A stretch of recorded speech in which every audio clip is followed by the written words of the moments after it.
The topic of this problem is Kirchhoff's voltage laws.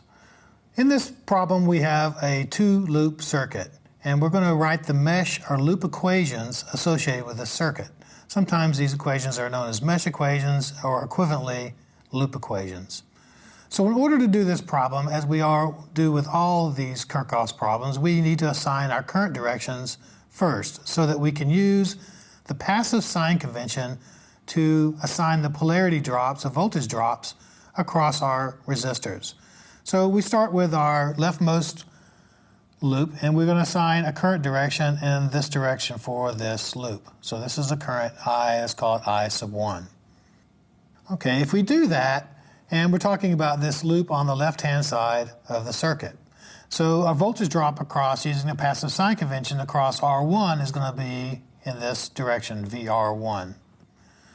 Equivalently, we have another voltage drop, VR4, which is across the resistor R4. And that is, again, due to the passive sign convention and using our leftmost loop and clockwise rotation of current around that loop. On the other side of the circuit, we have some additional resistors that we need to define the voltage drop across. And so we're going to, again, assign a current direction in the clockwise direction around the rightmost loop. And if we do that, we can then assign our voltage polarities for R2 and R3. We're not going to go back and reassign our voltage polarity across R4 because we've already done that, and we're going to stick with what we have. So once you've assigned the voltage polarity, leave it that way for the rest of the problem in order to get the correct solution. So we assign our voltage polarities for for resistor 2 and for resistor 3.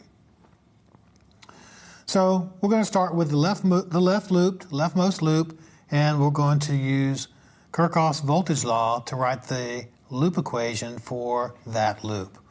So if we start again at the left lower corner of our circuit, and we work our way around the circuit, the first thing we encounter is the dependent source. So this is our first equation for that left loop. And so we end up encountering the negative polarity of the 24 volt independent source first. So it's a minus 24 volts. It's the first component of our loop equation. Then as we continue to travel around this leftmost loop, we encounter the resistor R1, and we have a plus VR1 that is dropped across it. We are hitting the positive polarity of that voltage drop across R1 first. We continue around that leftmost loop and come down, and we encounter resistor R4, and it has a voltage drop across it, VR4, with the positive polarity is the one we encounter first. And continue down that center leg of our circuit, and we encounter a minus 16 volts, continuing around to where we began. And that is our equation for our loop. Understanding that a loop is defined as a path that starts and ends at the same node without encountering any node twice. Now we're going to move to the right loop, the rightmost loop of the circuit, and we're going to write the equation for it. We've already assigned our voltage polarities using the passive sign convention, so we can start at the bottom left corner of that loop, which is in the center of the circuit. If we do that and go around that loop, we get a plus 16 volts, because that's the first thing we encounter in this path, or this loop. We then go up and we encounter the voltage across R4.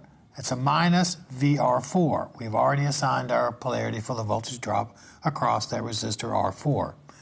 Continuing on up to resistor 2, we encounter a voltage drop VR2.